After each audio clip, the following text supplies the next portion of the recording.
इस मुफाहमत के मिशन के अलमबरदार मोहम्मद अली दुरानी साहब कैसे हो गए?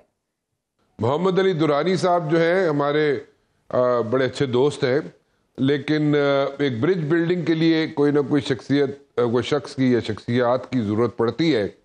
सो he is playing a role कि जहाँ पे सब जो है कंसेंसस के साथ आगे चले, and that is the only way forward अभी जो नज़र आता है। उसमें मौलाना साहब ने भी पहले आपको देखे, कभी सर्दी का जिक्र करते थे, कभी गर्मी का जिक्र करते थे। उसमें कुछ मशवरे भी दिए गए उन्हें कि वो क्या चीज़ें इस्तेमाल कर सकते हैं ताकि सर्दी मौलाना साहब को कम लगे। लेकिन मेरे ख्याल में वो सारे जो मशवरे थे वो कारआमद हुए, और अब वो बात कर रहे हैं जनाब के सारे मिलजुल के काम करें, और मिलजुल के काम करने के साथ साथ अभी जो स्केड्यूल अनाउंस होने वाला है इलेक्शन कमीशन की तरफ से, उस पे मेरे ख्याल में सब लोग इस पे मान भी जाएंगे। यानी आप कह रहे हैं राना साहब, आपको पता चल गया है और इलेक्शन कमीशन को भी पता चल गया कि इलेक्शंस कब होने?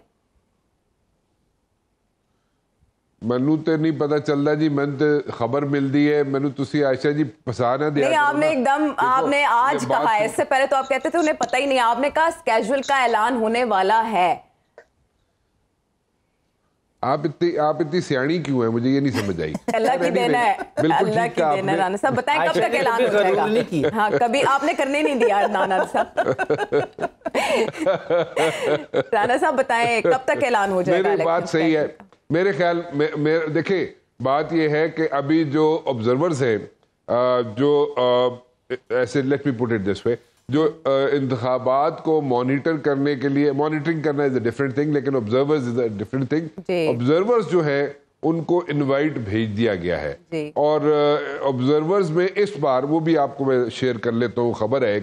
पहले तो ऑब्जर्वर्स होते थे जो आके सिर्फ ऑब्जर्व करते थे। This time it's going to be new, एक नई चीज होने वाली। अब यहाँ पे थिंक टैंक्स भी आ रहे हैं, जो थिंक टैंक्स भी यहाँ पे आके इलेक्शंस को मॉनिटर करेंगे, ऑब्जर्व करेंगे, जो भी नाम दे दें आप उसको।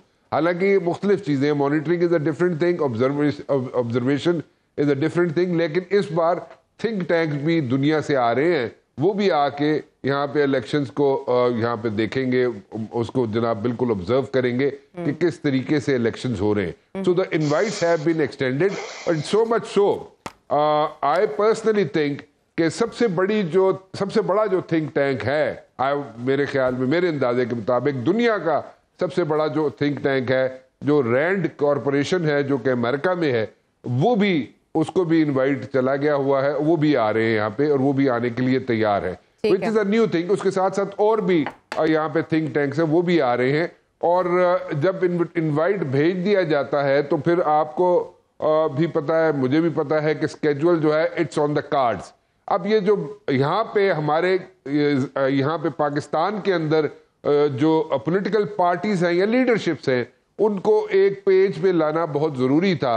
उसके लिए मोहम्मद अली दुरानी साहब ने एक कोशिश की है, ब्रिज बिल्डिंग का किरदार अदा किया है, और जिस पे सारे जो लीडर्स हैं वो तैयार हैं। और अब किसी भी वक्त मेरे अंदाजे के मुताबिक election schedule election commission announce कर देगा, और उसके बाद एक डिफरेंट मोड में हम लोग चले जाएंगे और इलेक्शंस की तरफ हम चल पड़ेंगे। अब उसमें आगे बहुत से सवालात हैं, वो कैसे होंगे, वो जनरल साहब भी मेरे ख्याल में उसमें अपनी इनपुट देंगे। अब पता नहीं आज अदनान आदिल साहब ने को काली देवी देखी है, नहीं देखी है, को मूवी देखी है, नहीं इंडियन देखी, मुझे नहीं पता, वो देंगे। और मेरे ख्याल में आज अबूजर भी खुल के बात कर लेंगे कि हमारे दोस्त आज नहीं है यहाँ पे, तो अबूजर को भी एक लेवल प्लेइंग फील्ड मिल जाएगी, और अबूजर भी यहाँ पे जनाब खुल के बात कर सकेंगे। अच्छा राना साहब ठीक है, पहुंच गए, हम समझ गए। इस हाल में जो इररेलेवेंट हो चुके थे सदर ममलिकत आरिफ अलवी, उनका एक इंटरव्यू आया। एक तो मुझे उनके इंटरव्यू की टाइमिंग के हवाले से आपसे जानना है कि अब वो क्या कहना चाहते हैं, और उनकी दूरियां क्या चेयरमैन पीटीआई से आज भी बरकरार हैं? देखें, जो एक्सपेक्टेशन थी ना चेयरमैन पीटीआई को आरिफ अलवी साहब से, डॉक्टर साहब से, वो पूरी नहीं हुई है। और वो जो एक्सपेक्ट कर रहे थे कि वो बिल्कुल फर्म हो के इलेक्शन की डेट देंगे, और आरिफ अलवी साहब ने वो काम नहीं किया। वो इफ्स एंड बट्स में जिस तरीके से उन्होंने दरमियानी रास्ता इख्तियार किया, और वो अपने साइड से होके निकल गए, और सारा मुद्दा जो है उन्होंने इलेक्शन कमीशन पे डाल दिया। अब देखें, आज कल की बात है शायद, कि चीफ जस्टिस साहब ने भी कहा कि जी सारा काम अगर करना ही इलेक्शन कमीशन ने तो केयर टेकर सेटअप दी की लोड़ है। ठीक है, फिर केयर टेकर सेटअप ही ना रखो, सारा काम इलेक्शन कमीशन को नहीं करा लो। ठीक है, तो वो उनकी जगह चीफ जस्टिस साहब की बात दुरुस्त है, बात तो सही है कि भाई इतना फिर करने की क्या जरूरत है, एक नई कैबिनेट तो नया वजीर आजम और वो भी जनाब बात ये है ना कि बात तो बहुत अच्छी है, सारे 16 आने खरी बात की है, लेकिन इस पर पेशरफ भी तो हो ना, कुछ बुनियादें भी तो बने, कुछ उसूल और ज़ाब्ते तय कर लिए जाएं। सिर्फ एक बात करना फिर उसके बाद उस पर दोबारा ना बैठना तो हवाई बातें। देखें आयशा, आप देखें, आपका दिल कर, आप लोग बैठे हुए यहाँ पे सारे एक बात है, this is on the lighter side. आपका दिल करे आप मुझे बुढ़ा बना दें, आपका दिल करे मुझे जवान बना दें। अच्छा, वैसे राना साहब देखें, बाबा से मुराद बिल्कुल एज सेंट्रिक नहीं है। बाबा से मुराद पहुंचे हुए जिनकी रसाई हो, जिनको नहीं आयशा, जिनके पास मुअक्कल हो, जो अल्लाह मियां के करीब हो, जी करीब होने वाले हो। देखा अदनान साहब कितने खुश हुए हैं।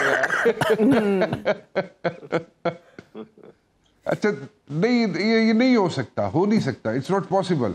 और हमें थोड़ा आउट ऑफ द बॉक्स चलना पड़ेगा और थोड़ी सी चेंजेस लानी पड़ेंगी। और जिस तरीके से ये काम चल रहा है ना कि वहाँ पे जो केयर टेकर प्राइम मिनिस्टर साहब हैं, वो जिस तरीके से उन्होंने प्रेस कॉन्फ्रेंस की और जिस तरीके से उन्होंने जवाब दिए, मैं उनको कोई क्रिटिसाइज नहीं कर रहा उनको, लेकिन मेरे ख्याल में वो ऐसे तरीके से, बेहतर तरीके से जर्नलिस्ट को ट्रीट कर सकते थे और उसमें कोई ऐसी बुराई नहीं है।